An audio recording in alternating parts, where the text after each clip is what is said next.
가장 중요한 것은 결국 계약서입니다. 기준도 없으면 나중에 이제 완전 싸우는 거죠. 맨날 싸우는 거죠.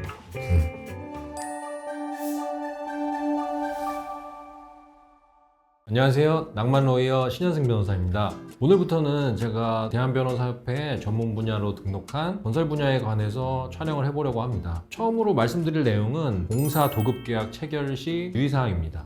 저는 운이 좋다고 좀 생각하는 게 변호사가 돼서 처음부터 유명하고 큰 건설사업관리회사, CM회사라고 하죠. 거기에 자문을 맡아서 계약서 검토를 굉장히 많이 했습니다. 그러면서 관련 이제 건설 분야 소송도 많이 하고 그러다가 이제 전문 분야로 등록을 하게 된 거죠. 이 건설사업관리회사는 발주처로부터 위임을 받아서 공사의 진행을 감독하는 일을 하기 때문에 발주처와 시공사와의 분쟁, 발주처와 건설사업관리회사와의 분쟁, 그러니까 건설에 관련된 자문을 굉장히 많이 해왔습니다. 발주처에는 국가나 지자체도 있고 재건축 재개발 조합도 있어서 그런 조합 관련 일도 많이 했고요. 이런 부분에서 다양하게 건설 분야의 지식과 경험을 쌓을 수 있었던 것 같습니다. 근데 제가 사실 건설 관련 상담을 할 때가 아니면 건설 전문이라는 것은 잘 밝히지 않습니다. 보통 건설 전문이라고 하면 건설 분야 사건만 하는구나 뭐 이렇게 오해하시는 분들이 꽤 있습니다. 물론 지금도 제가 하는 사건 중에 건설 관련 사건들이 가장 많긴 하지만요. 그래도 제가 뭐 건설 분야만 하는 것은 아니고요. 다른 분야 소송의 한 절반 정도는 됩니다. 그러니까 이제 제가 다른 사건은 잘 못하는구나 이런 오해는 좀 하지 않으셨으면 합니다. 어쨌든 제가 건설 관련 소송이나 자문을 많이 경험해 보면 가장 중요한 것은 결국 계약서입니다. 계약서를 잘 쓴다고 해서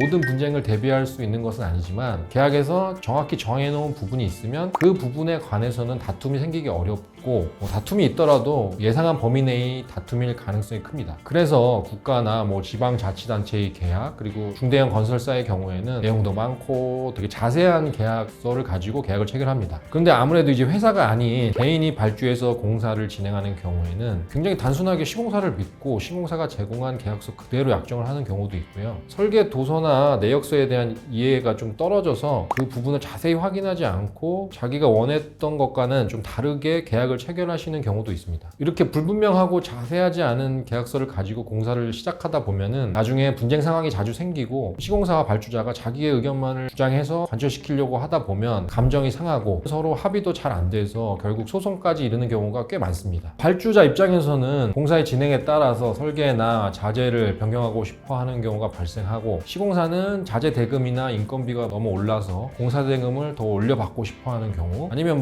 날씨 등의 이유로 공사 기간을 연장하려는 경우가 발생합니다. 이런 다양한 상황에 대하여 처리할 수 있는 계약서의 조항이 존재하면 서로 그 조항을 근거로 해가지고 그 조항에 따라 해결을 하면 되는데요. 만약에 그런 조항이 없으면 이제 시공사나 발주자나 자기 주장이 맞다고 계속 주장하고 합의도 안 되고 험한 말이 오고 가고 이때부터는 공사 자체도 진행되기 어려운 상황에 이르게 됩니다. 이렇게 서로 감정이 극도로 상하고 이제 더 이상 대화할 여지가 없는 정도까지 이르시면 그때서야 이제 저를 찾아오셔서 상담을 받으시는 경우가 꽤 있는데요. 역시 사건 검토를 제가 해보면 계약서가 이제 부실하게 작성된 경우가 대부분입니다. 이러한 상황에서는 사실 이기기 위한 소송이나 이길 수 있는 소송은 힘들고 결국 분쟁을 해결하는 유일한 수단이 소송밖에 없어가지고 부득이하게 소송을 진행해야 하는 것입니다. 계약을 잘 체결했다면 아예 분쟁 상태까지 안 올 수도 있었고 오더라도 소송에서 상대방의 귀책임을 잘 밝힐 수 있고 그렇다면 이제 이길 수 있는 확률이 높은 상태로 소를 진행할 수 있었는데 계약 내용이 불분명해서 소송 결과도 예측하기 어려운 상태에서 어쩔 수 없이 소송을 제기하게 되는 것입니다. 그래서 분쟁을 예방하기 위해서나 분쟁에서 이길 확률을 높이기 위해서는 가장 중요한 것이 계약을 잘 체결하는 것이라는 점을 또 다시 한번 강조해서 말씀을 드립니다. 저는 계약서의 존재의 의미가 계약이 잘 진행될 때를 대비하기 위한 것이 전혀 아닙니다. 계약이 잘 이행되지 않을 때 있다고 생각합니다. 가족 간에 돈을 빌리면서는 이제 계약서를 잘 안 쓰잖아요. 갚지 않을 리 없다고 생각하니까 그렇게 하는 거죠. 여러분이 계약을 한 이후에도 언제 계약서를 다시 꺼내서 보냐면 그건 바로 뭔가 계약대로 이행이 되지 않을 때 아니면 이게 지금 계약대로 되는 것이 맞는지 확인할 때입니다. 그러니까 계약서 검토도 상대방이 언제 어떻게 계약을 이행하지 않을까 그런 상황을 잘 고민하셔가지고 거기에 맞게 대비할 수 있는 조항을 넣어두는 것이 중요합니다. 이러한 것이 제가 계약서 검토를 할 때 기본적으로 항상 갖는 마음가짐입니다. 그러면서 이제 제 경험을 바탕으로 계속해서 이제 시뮬레이션을 하는 거죠. 발주자 입장에서는 시공사 공사를 갑자기 멈추면 어떻게 할까? 돈을 더 달라고 하면 어떻게 할까? 시공사 입장에서는 발주자가 공사 대금을 안 주면 어떻게 할까? 이 날짜로 정해놨는데 안 주면 그 다음에 어떻게 해야 될까? 이런 상황들을 가정해 놓고 계약서를 통해서 그 대응이 잘 될 수 있도록 정하고 있는지 확인을 하는 것입니다.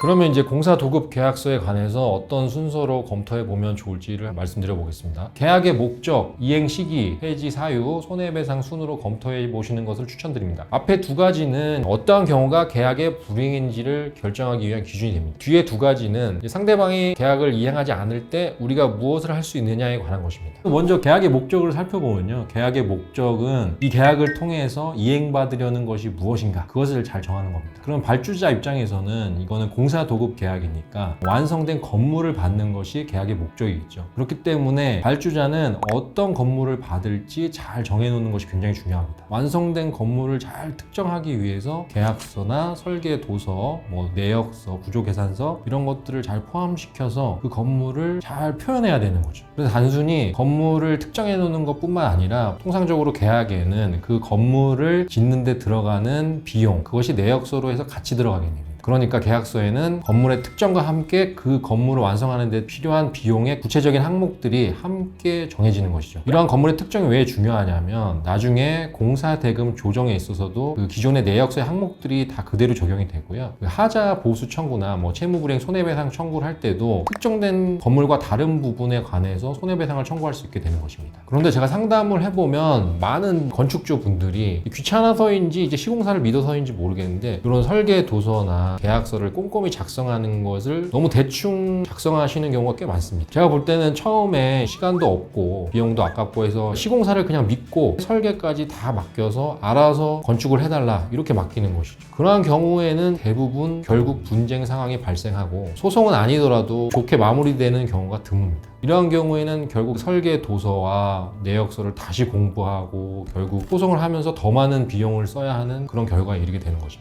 그런 분들이 계셨어요. 아예 시공사한테 설계까지 다 맡기면서 평당 얼마에 한다던가 계약을, 아니면 건축사한테 기본 설계 도면만 받고 실시 설계는 시공사에서 알아서 해준다거나, 이런 경우에는 내역서가 전혀 없습니다. 그러니까 시공사가 알아서 해주는 거고 내역서를 이제 첨부를 되게 늦게 하죠. 그러면 그 과정에서 계속 건물 스펙에 관해서 구두루나 협의를 해서 계속 진행을 해야 되는 것입니다. 그러면 이제 시공사는 그 계약된 금액 내에서 그걸 해주긴 어렵다, 발주자는 무슨 소리냐, 이렇게 다 해주기로 한 거 아니냐, 이러면서 계속 서로 항목별로 다 다툼이 발생하는 거죠. 그러다가 결국엔 이제 그럼 소송으로 해결하자 이렇게 되는 경우가 많은데, 그렇게 되는 걸 방지하기 위해서 처음에 시공사를 믿지 말라는 게 아니고요, 아무리 믿는 사람이라도 분쟁은 발생할 수 있으니까 계약서를 꼼꼼히 작성하자 이렇게 말씀드리는 것입니다.